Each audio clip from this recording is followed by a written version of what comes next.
الحمد لله نحمده ونستعينه ونستغفره ونعوذ بالله من شرور أنفسنا ومن سيئات أعمالنا من يهده الله فلا مضل له ومن يضلل فلا هادي له ونشهد أن لا إله إلا الله وحده لا شريك له ونشهد أن سيدنا وحبيبنا ومولانا محمدا عبده ورسوله الذي أرسله بالحق بشيرا ونذيرا وداعيا إلى الله بإذنه وسراجا وقمرا منيرا فقد قال الله تعالى في كلامه المجيد والفرقانه الحميد أعوذ بالله من الشيطان الرجيم بسم الله الرحمن الرحيم قد أفلح المؤمنون الذين هم في صلاتهم خاشعون وقال رسول الله صلى الله عليه وسلم لو أن نهرا باب أحدكم يغتسل في كل يوم 5 صدق الله العظيم وصدق رسوله النبي الكريم ونحن على ذلك لمن الشاهدين والشاكرين قالوا سبحانك لا علم لنا إلا ما علمتنا إنك أنت العليم الحكيم وقال تعالى في شان حبيبه ومحبوبه إن الله وملائكته يصلون على النبي يا أيها الذين آمنوا صلوا عليه وسلموا تسليما اللهم صل على سيدنا مولانا محمد وعلى آل سيدنا شفيعنا محمد اللهم صل على سيدنا مولانا محمد وعلى آل سيدنا شفيعنا محمد سيد الكونين والثقلين والفريقين من عرب ومن عجم اللهم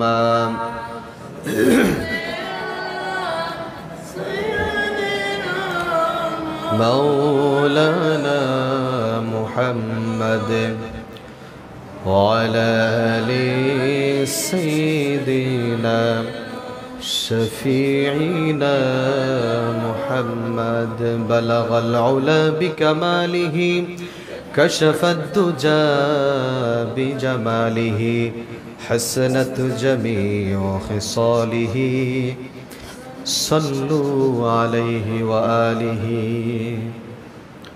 الحمد لله মুআজ্জাজ মুহতারাম মুসাল্লি নিজাম মহান আল্লাহ সুবহানাহু ওয়া তাআলার দরবারে লাখ কোটি শুকরিয়া আদায় করি যিনি আমাদেরকে অত্যন্ত ভালোবেসে মহব্বত করে পবিত্র সালাতুল জুমাতে জুমার সালাত আদায়ের উদ্দেশ্যে মসজিদে সকলের আগে বাগে আসার বসার তৌফিক যোগ্যতা দান করলেন। এই জন্য সেই মহান মুনিবের দরবারে তার শিখানো ভাষায় কালিমাতুশ শুকরিয়া আদায় করি, পড়ি আলহামদুলিল্লাহ। দুরূদ ও সালাম পেশ করি সর্বকালের সর্বযুগের সর্বশ্রেষ্ঠ মহামানব রাহমাতুল লিল আলামিন সাইয়্যিদুল মুরসালিন খাতামুন নবিয়্যিন মুহাম্মদ আরবি বিশ্বনবী জনাবে মুহাম্মদুর রাসূলুল্লাহ পড়ি সাল্লাল্লাহু আলাইহি ওয়াসাল্লাম। আরও একবার কৃতজ্ঞতা জ্ঞাপন করি যে আল্লাহ সুবহানাহু ওয়া তাআলা এই প্রচণ্ড গরমের ভিতরে আল্লাহর ঘর মসজিদে জুমার দিন সাপ্তাহিক ঈদের দিন আমাদেরকে সকলের আগে বাগে মসজিদে আল্লাহ সুবহানাহু ওয়া তাআলা কবুল করেছেন। এই জন্য কৃতজ্ঞতা জ্ঞাপন করি সকলে আরও একবার পড়ি আলহামদুলিল্লাহ। সম্মানিত মুসাল্লিয়ানে কিরাম, আমি আপনাদের সম্মুখে পবিত্র কোরআনুল কারীম থেকে একটি আয়াতে কারীমা তেলাওয়াত করেছি। রাসূল কারীম সাল্লাল্লাহু আলাইহি ওয়াসাল্লামের অসংখ্য অগণিত হাদিস থেকে একটি হাদিস পেশ করেছি। এই আয়াত এবং হাদিসের আলোকে নির্দিষ্ট সময়ের ভিতরে আল্লাহ সুবহানাহু ওয়া তাআলা যদি তৌফিক দান করেন আমলের নিয়াতে কিছু আলোচনা শোনার চেষ্টা করব। ওয়ামা তাওফীকি ইল্লা বিল্লাহ। প্রাণ প্রিয় দিনদার ইমানদার মুসলমান ভাইরা,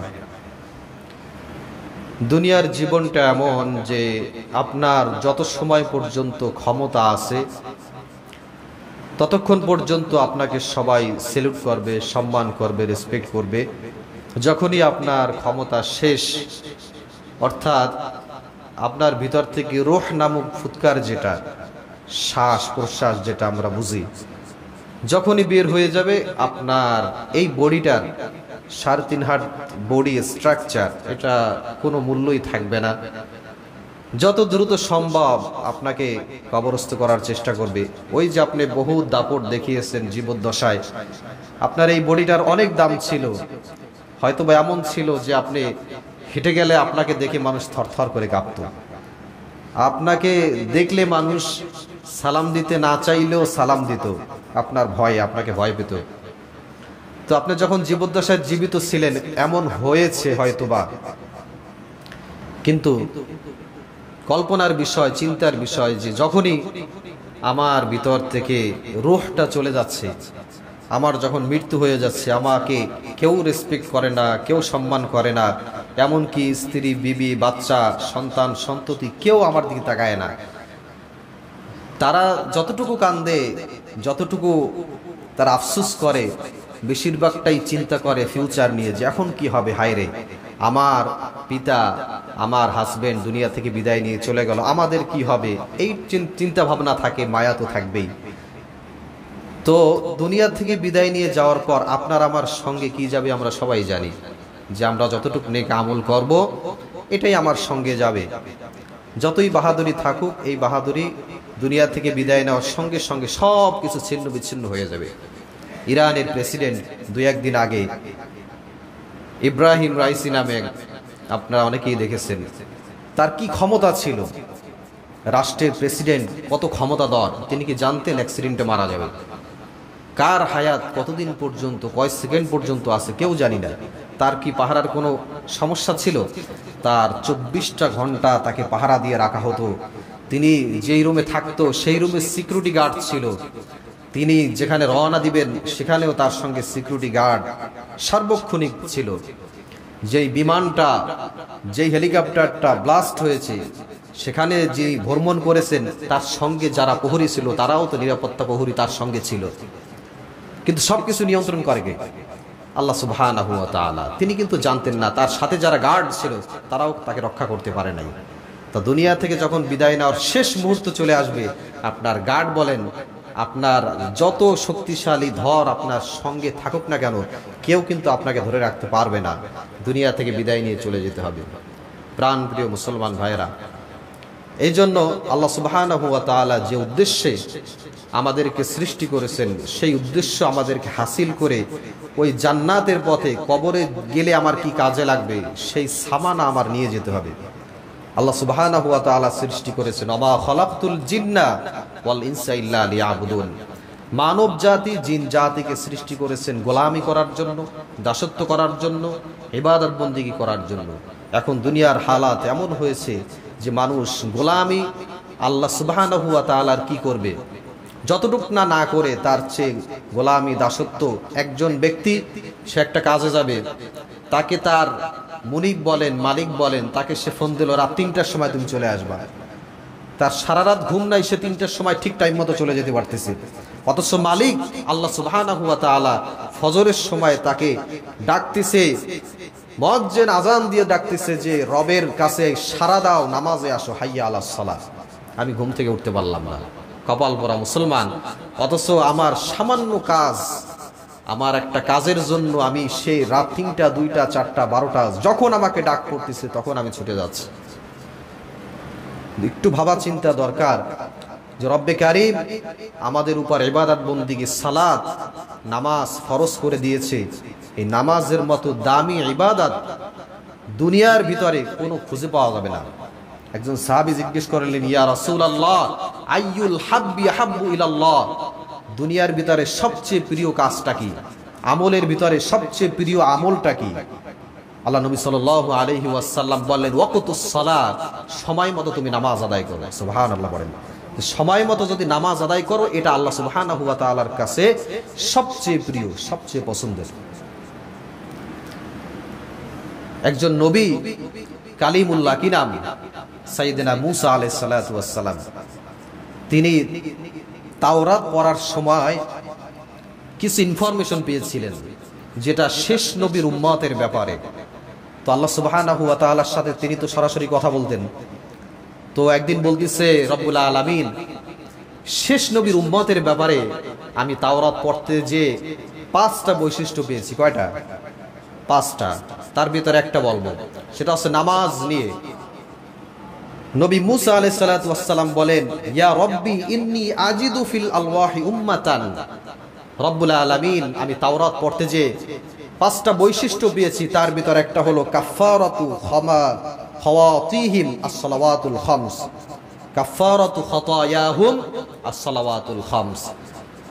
যে শেষ নবীর উম্মতেরা তারা যদি নামাজ পড়ে, 5 ওয়াক্ত সালাত যদি তারা আদায় করে, তাহলে এই সালাত তাদের গুনাহের কাফফারা হয়ে যাবে। সুবহানাল্লাহ বলেন।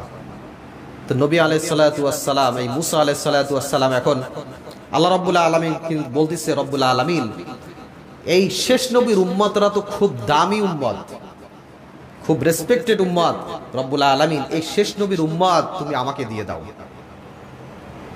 আল্লাহ পাক সুবহানাহু ওয়া তাআলা নবী মূসা আলাইহিস সালাতু ওয়াস সালামকে ডাক দিয়ে বলতেছেন, মূসা শেষ নবীর উম্মত এটা শুধুমাত্র কেবলমাত্র আমার প্রিয় হাবিব মুহাম্মাদুর রাসূলুল্লাহ সাল্লাল্লাহু আলাইহি ওয়াসাল্লাম তিনিই পাবেন।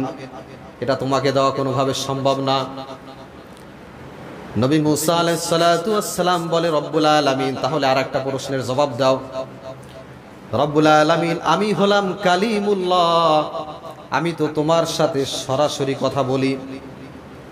তো এমন কোন ব্যক্তি দুনিয়াতে আসবে কিনা যারা তোমার সঙ্গে সরাসরি কথা বলতে পারবে?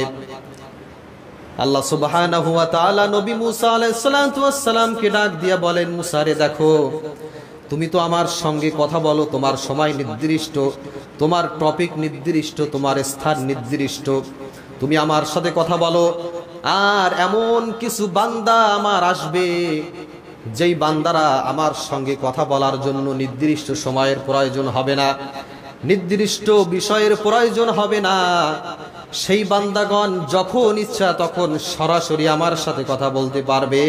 সেটা হলো আমার প্রিয় হাবিবের উম্মত, শেষ নবীর উম্মত আমরা। সুবহানাল্লাহ। নবী মুসা আলাইহিস সালাতু ওয়াস সালাম অবাক হয়ে গেলেন। রব্বুল আলামিন যদি এই উম্মত আমারে দিতে আমি গর্ববোধ করতাম, আমি প্রশংসিত হতাম রব্বুল আলামিন। তো এই ঘটনা অনেক লম্বা। একটা পর্যায়ে নবী মুসা আলাইহিস সালাতু ওয়াস সালাম তিনি বুঝতে পারলেন যে শেষ নবীর উম্মত আমি কখনোই পাবো না। শেষ নবীর উম্মতেরা এত দামি, এত মর্যাদার, রব্বুল আলামিন তুমি আমাকে শেষ নবীর উম্মত বানিয়ে দাও। সুবহানাল্লাহ বলেন যে আমাকে তুমি শেষ নবীর উম্মত বানিয়ে দাও। আমি নবী নয়, আমি শেষ নবীর উম্মত হতে চাই। রব্বুল আলামিন তুমি কবুল করে নাও। আল্লাহ রব্বুল আলামিন বলেন, মুসা তুমি 5 বার 6 বার পর্যন্ত ভুল দোয়া করেছো। প্রথমবার যদি তুমি দোয়া করতা যে শেষ নবীর উম্মত বানিয়ে দাও, তাহলে চেষ্টা করা যাইতো, কিন্তু এখন আর সুযোগ নাই। নবী ঈসা আলাইহিস সালাতু ওয়াস সালাম তিনি আল্লাহর কাছে দোয়া করেছিলেন যে আল্লাহ তুমি আমাকে শেষ নবীর উম্মত বানিয়ে দাও। তো ঈসা আলাইহিস সালাতু ওয়াস সালামকে আসমানে তুলে নিয়েছেন যে তাকে শেষ নবীর উম্মত হিসাবে আবার দুনিয়াতে প্রেরিত হবে। সুবহানাল্লাহ বলেন। তিনি কিন্তু নবী হিসাবে আসবেন না, যদিও তিনি নবী, কিন্তু পরের বার যখন আসবে দুনিয়াতে কি হিসাবে আসবেন? উম্মত হিসাবে আসবেন। তো আমরা আল্লাহ সুবহানাহু ওয়া তাআলার সাথে কথা বলার মতো সুযোগ পাই কিসের মাধ্যমে? নামাজের মাধ্যমে। নামাজের মাধ্যমে আমরা আল্লাহ সুবহানাহু ওয়া তাআলার সাথে কথা বলার সুযোগ পাই। কিভাবে সুযোগ পাই? আমরা তো অর্থ বুঝি না, এই জন্য মজাও পাই না। নামাজে দাঁড়ালে দুনিয়ার যত চিন্তা, সব চিন্তা আমাদের ঘাড়ের উপর এসে বসে। নামাজে যখন আমরা দাঁড়িয়ে যাই, নামাজে দাঁড়িয়ে সঙ্গে সঙ্গে যখন সূরা ফাতিহা পড়া শুরু করি, আল্লাহর সাথে আমরা কিভাবে কথা বলি? আল্লাহ সুবহানাহু ওয়া তাআলার সাথে প্রথমেই কথা বলি, রব্বুল আলামিনকে বলি আলহামদুলিল্লাহি রাব্বিল আলামিন। সকল প্রশংসা রব্বুল আলামিন তোমার জন্য। আল্লাহ পাক রব্বুল আলামিনের যখনই আমরা প্রশংসা করলাম, রব্বুল আলামিন তিনি জবাবে বললেন আমার প্রশংসা তো আরো আছে। কি প্রশংসা? আর রহমানির রহিম, যে আমি পরম করুণাময়, অসীম দয়ালু, তোমাদের জন্য আমি রহমত, আমি অনেক দয়ালু তোমাদের উপরে। যখনই আল্লাহ পাক রব্বুল আলামিন বান্দাদের উপর দয়ার চাদর এরকম ফেললেন, কথার জবাব দিলেন, তখন বান্দাদের মনের ভিতরে একটা সাহস বেড়ে গেল। বান্দারা চিন্তা করলো আল্লাহ পাক রব্বুল আলামিন যেহেতু দয়াময়, রহমানুর রহিম, সেহেতু মনে হয় আল্লাহ পাক আমাদের সব গুনাহ মাফ করে দিবেন। আমরা তাহলে একটু নামাজ কালাম বাদ দিই, তাহলে একটু দুনিয়ামুখী হয়ে যাই, তাহলে আল্লাহ পাক রব্বুল আলামিন আমাদেরকে সব মাফ করে দিবেন। এরকম একটা চিন্তা আসে কিনা? যে যারা চিন্তা করে যে শুধুই রহমান, যে আল্লাহ পাক রব্বুল আলামিন আমি যাই করি না কেন সব আল্লাহ মাফ করে দিবে, তৎক্ষণাৎ আল্লাহ সুবহানাহু ওয়া তাআলা পরের আয়াতে রব্বুল আলামিন জবাব দিয়ে জানিয়ে দেয় মালিক ইয়াউমিদ্দিন, বান্দাগণ বেশি উল্লাসিত হয়ে না, বেশি তোমরা উল্লাস করো না। আমি রহমান, যেমনই রহমান তেমনই রহিম, আবার বিচার দিবসের মালিক। সুবহানাল্লাহ। মালিক ইয়াউমিদ্দিন, আমি বিচার দিবসের মালিক। তোমরা যদি অন্যায় করো আমি তোমাদের প্রতি রহম করব, ঠিক আছে, কিন্তু এই কথা তোমরা ভুলে যেও না যে আমি কিন্তু বিচার দিবসের মালিক। সুবহানাল্লাহ। যেই জন্য একেবারে যে ছুটে যাব তা কিন্তু না। ইয়্যাকা না'বুদু ওয়া ইয়্যাকা নাস্তাঈন। এরপর আমরা আবার একটু শীতল হয়ে যাই যে আল্লাহ যেহেতু বলছেন যে বিচার দিবসের মালিক, তাহলে তো আল্লাহর কাছে ধরা দিতেই হবে। এই আবার আমরা বলি ইয়্যাকা না'বুদু ওয়া ইয়্যাকা নাস্তাঈন, রব্বুল আলামিন আমরা তোমারই ইবাদত করি, রব্বুল আলামিন তোমার কাছেই আমরা সাহায্য চাই। সুবহানাল্লাহ বলেন। যখনই আমরা এই কথা বলি আল্লাহ পাক খুশি হয়ে যান। ইয়্যাকা না'বুদু ওয়া ইয়্যাকা নাস্তাঈন। এরপর আল্লাহ রব্বুল আলামিন এর কাছে আবার বলি ইয়্যাকা না'বুদু ওয়া ইয়্যাকা নাস্তাঈন ইহদিনাস সিরাতাল মুস্তাকিম। পরের আয়াতের ভিতর রব্বুল আলামিনের সাথে কথা বলি ইয়্যাকা না'বুদু ওয়া ইয়্যাকা নাস্তাঈন ইহদিনাস সিরাতাল মুস্তাকিম। রব্বুল আলামিন আমাদেরকে সিরাতাল মুস্তাকিমের পথে পরিচালিত করো। যখনই আল্লাহ পাক রব্বুল আলামিনকে বলি আমাদেরকে সঠিক পথে পরিচালিত করো, তৎক্ষণাৎ আল্লাহ পাক রব্বুল আলামিন জবাব দেয়, বলে বান্দারে সঠিক পথ যদি তুমি পেতে চাও তাহলে তুমি আমার ইবাদত করো। সূরা ইয়াসিনের ভিতরে চলে যাবেন, আনিবুদুনি হাযা সিরাতুম মুস্তাকিম। যদি সিরাতুম মুস্তাকিমের পথ পেতে চাও তাহলে আমার গোলামি করো, আমার ইবাদত বন্দিগি করো, আমার দাসত্ব করো। যখনই আমরা বললাম রব্বুল আলামিন আমাদেরকে সঠিক পথ দাও, তৎক্ষণাৎ আল্লাহ জবাব দিলেন কি, যে আনিবুদুনি হাযা সিরাতুম মুস্তাকিম, যদি সঠিক পথ পেতে চাও কি করতে হবে, যে আমার গোলামি তোমরা করো। আল্লাহ রাব্বুল আলামিন জবাব দেয়, কিন্তু আমরা কিন্তু বুঝি না। ইয়াকা না'বুদু ওয়া ইয়াকা নাস্তাঈন ইহদিনাস সিরাতাল মুস্তাকিম সিরাতাল লাযীনা আন'আমতা আলাইহিম। তৎক্ষণাৎ যখন আমরা আবার বলি আল্লাহ আমাদেরকে সঠিক নিয়ামত তুমি আমাদেরকে দান করো, আল্লাহ সুবহানাহু ওয়া তাআলা এই বান্দাদের কথার জবাবে অন্য আয়াতের ভিতরে সূরা আলে ইমরানের ভিতরে আল্লাহ পাক রব্বুল আলামিন তৎক্ষণাৎ জবাব দিয়ে দেয়, কুল আতিউল্লাহ ওয়া আতিউর রাসূল। বান্দা যদি আমার ইবাদত বন্দিগি করো, আমার রাসূলের আনুগত্য করো, তাহলে তোমরা সঠিক নিয়ামত প্রাপ্ত হয়ে যাবা। সুবহানাল্লাহ। সঠিক নিয়ামত প্রাপ্তদের জন্য আমরা যখন নামাজের ভিতর বলি ইয়াকা না'বুদু ওয়া ইয়াকা নাস্তাঈন ইহদিনাস সিরাতাল মুস্তাকিম সিরাতাল লাযীনা আন'আমতা আলাইহিম, যে নিয়ামত প্রাপ্ত বান্দাদের অন্তর্ভুক্ত করে দাও, তৎক্ষণাৎ আল্লাহ জবাব দিয়ে কি বললেন, যে নিয়ামত প্রাপ্ত বান্দা তখনই পাবা যখন আমার গোলামি করবা, আমার রাসূলের আনুগত্য করবা, তখনই তুমি নিয়ামত প্রাপ্ত বান্দাদের শামিল হয়ে যাবা। এরপরে নামাজের ভিতরে আল্লাহ সুবহানাহু ওয়া তাআলাকে আরো বলি গায়রিল মাগদুবি আলাইহিম ওয়ালাদ-দাল্লিন। রব্বুল আলামিন আমাদেরকে পথভ্রষ্ট করো না, আমাদেরকে মাগদুব তথা ইহুদি খ্রিস্টান এই জাতিদের তুমি অন্তর্ভুক্ত করো না। আল্লাহ পাক রব্বুল আলামিন এই কথার জবাবে পবিত্র কোরআনুল কারীমের ভিতরে অসংখ্য জায়গায় বলেন যে তোমরা ইহুদিদের অনুসরণ করো না, নাসারাদের অনুসরণ করো না, খ্রিস্টানদের অনুসরণ তোমরা করো না, তাহলেই তোমরা সঠিক পথের উপর প্রতিষ্ঠিত হতে পারবা। সুবহানাল্লাহ। এই সঠিক পথ তোমরা পেয়ে যেতে পারবা। আমরা এই যত জায়গা কোরআনুল কারীমের ভিতরে তেলাওয়াত করি, আল্লাহ পাক রব্বুল আলামিন প্রত্যেকটা এই যে কথা আল্লাহ পাকের সাথে আমরা বলি, এক জায়গার আয়াত দেখবেন অন্য আরেক জায়গার আয়াতের সাথে মিল আছে না? অনেক জায়গার আয়াতের সাথে কিন্তু মিল আছে। এই মিলটা কেন? আল্লাহ পাক রব্বুল আলামিনের সাথে আমরা সরাসরি কথা বলি, আল্লাহ পাক রব্বুল আলামিন এই কথার জবাব দেয় অন্য আয়াতের ভিতরে। সুবহানাল্লাহ বলেন। মুসলমান ভাইরা রে আমার, যেই ব্যক্তি নামাজ আদায় করবে, যেই ব্যক্তি ৫ ওয়াক্ত সালাত আদায় করবে, সেই ব্যক্তির ব্যাপারে আল্লাহর হাবিব সাল্লাল্লাহু আলাইহি ওয়াসাল্লামের চমৎকার একটা হাদিস। সাহাবীদেরকে ডাক দিয়ে বলেন, আমার সাহাবীরা, যদি কোনো ব্যক্তির বাড়ির সামনে একটা নদী থাকে, ওই নদীতে যদি ওই ব্যক্তি দৈনিক ৫ বার গোসল করে, কয়বার? ৫ বার যদি দৈনিক গোসল করে, তাহলে ওই ব্যক্তির শরীরে কোনো ময়লা থাকতে পারে নাকি? সাহাবীরা জবাব দেয়, ইয়া রাসূলুল্লাহ, না না, ওই ব্যক্তির শরীরের ভিতরে কোনো ময়লা থাকতে পারে না। আল্লাহর নবী বলেন, লাউ আন্না নাহরান বিবাবি আহাদিকুম ইয়াগতাসিলু ফি কুল্লি ইয়াউমিন খামসা, যদি কোনো ব্যক্তি দৈনিক ৫ ওয়াক্ত সালাত জামাতের সাথে সঠিকভাবে আদায় করতে পারে, তাহলে ওই ব্যক্তির শরীরের ভিতরে কোনো গুনাহ স্পর্শ করতে পারে না। সুবহানাল্লাহ বলেন। যেমনি গোসল করলে আপনার শরীরে ময়লা থাকবে না, চমৎকার উপমা দিয়েছেন নবীজি, যে ৫ ওয়াক্ত সালাত যদি তুমি নামাজ জামাতের সাথে আদায় করতে পারো, তোমার গুনাহ তোমার শরীরে স্পর্শ করতে পারবে না। এই জন্য নামাজের কাছে চলে যেতে হবে। আমরা এই নামাজটাকে কত দায়িত্ব মনে করি, নামাজটাকে আমরা কি মনে করি, যে আমার এত বড় একটা বোঝা, আল্লাহ তাআলা আমার উপর একটা দায়িত্ব চাপিয়ে দিয়েছে। না, নামাজটা দায়িত্ব বোঝা এটা না, বরংস নামাজ আল্লাহ তাআলা আমাদেরকে দিয়েছেন। আমরা সৌভাগ্য যে আল্লাহ সুবহানাহু ওয়া তাআলার সাথে আমরা দৈনিক ৫ বার সাক্ষাৎ করতে পারি। সুবহানাল্লাহ বলেন। অনেকে মনে হয় ঘুমাচ্ছেন, একটু মনোযোগ দেন, একটু খেয়াল করেন। সুবহানাল্লাহর যদি আওয়াজ একদম শেষ হয়ে যায়, একদম আসতে হয়, তা আমার ভিতর থেকেও কথার আওয়াজ আস্তে আস্তে কমে যায়, এটা স্বাভাবিক। তো আপনারা যদি জাগ্রত থাকেন, আপনারা যদি না ঘুমান, যদি কথার জবাব দেন, তাহলে কিন্তু কথার ভিতর থেকে আরো কথা চলে আসে।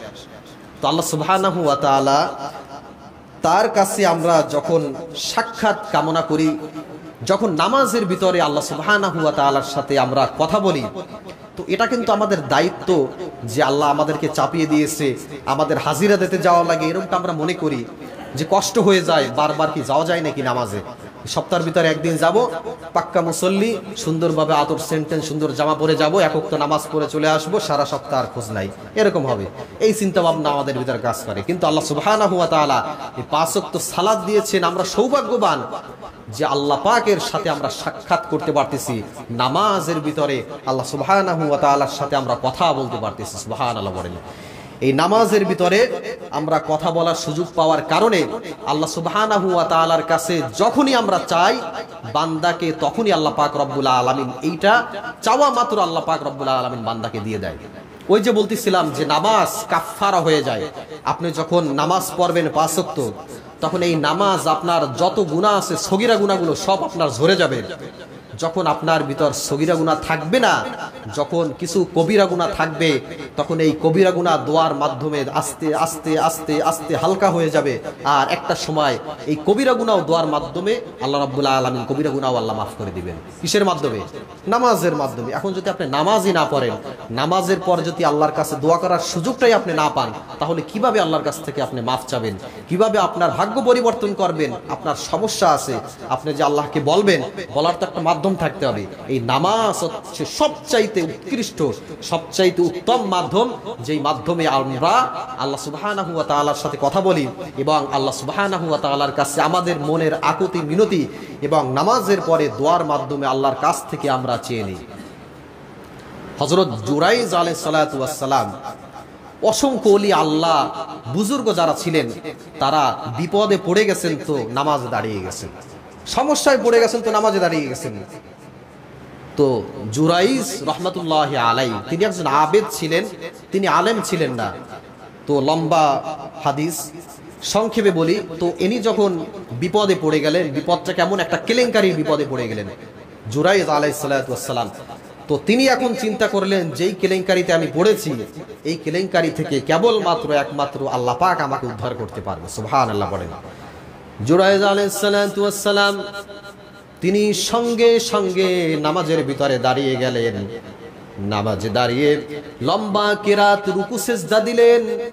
আল্লাহ পাক রব্বুল আলামিনকে নামাজের পরে ডাক দিলেন, রব্বুল আলামিন, যেই বিপদের ভিতরে পড়ে গেছি, এই বিপদ থেকে কেবলমাত্র একমাত্র তুমি ছাড়া আর কেউ উদ্ধার করতে পারবে না।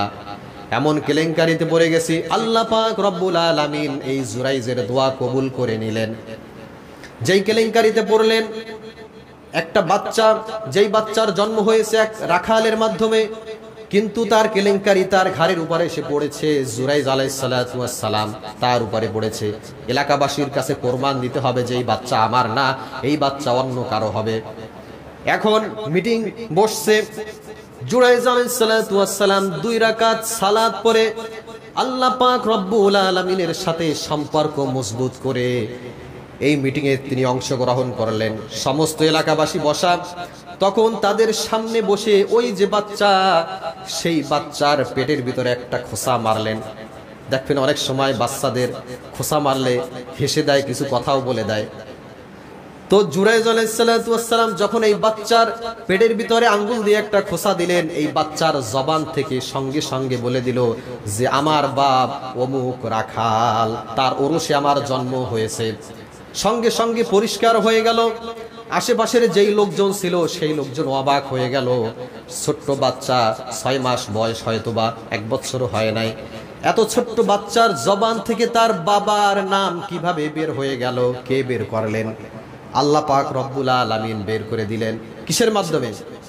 নামাজের মাধ্যমে। যখন নামাজে দাঁড়িয়ে গেলেন, তখন সঙ্গে সঙ্গে আল্লাহ পাক রব্বুল আলামিনের সাথে সম্পর্ক গভীর মজবুত হয়ে গেল। আল্লাহ পাক রব্বুল আলামিন যেই বাচ্চার জবান থেকে কোনো কথা বের হওয়া সম্ভব নয়, সেই বাচ্চার জবান থেকে আল্লাহ পাক রব্বুল আলামিন কথা বের করে দিলেন। আমার ভাইরা, এই জন্য সালাত যখন বান্দা বেশি বেশি করে আদায় করে, ফরজ সালাত তো আদায় করবে, নফল সালাতও আদায় করতে হবে। আল্লাহর ওলি বুজুর্গ যারা ছিলেন, ফরজ সালাতের পাশাপাশি নফল সালাতও তারা বেশি বেশি আদায় করেছেন। নফল সালাত করে আল্লাহ পাক রব্বুল আলামিনকে ডাকছেন, তাহাজ্জুদের সালাত করে আল্লাহ পাক রব্বুল আলামিনকে ডাকছেন। আল্লাহ পাক রব্বুল আলামিন তাদের ডাকে সাড়া দিয়েছেন, কারণ রব্বুল আলামিন পবিত্র কোরআনুল কারীমের ভিতর ওয়াদা করেছেন, ফাযকুরুনি আযকুরুকুম ওয়াশকুরুলি ওয়ালা তাকফুরুন। বান্দা, তোমরা আমাকে স্মরণ করো, আমি আল্লাহ রব্বুল আলামিন তোমাদেরকে স্মরণ করব।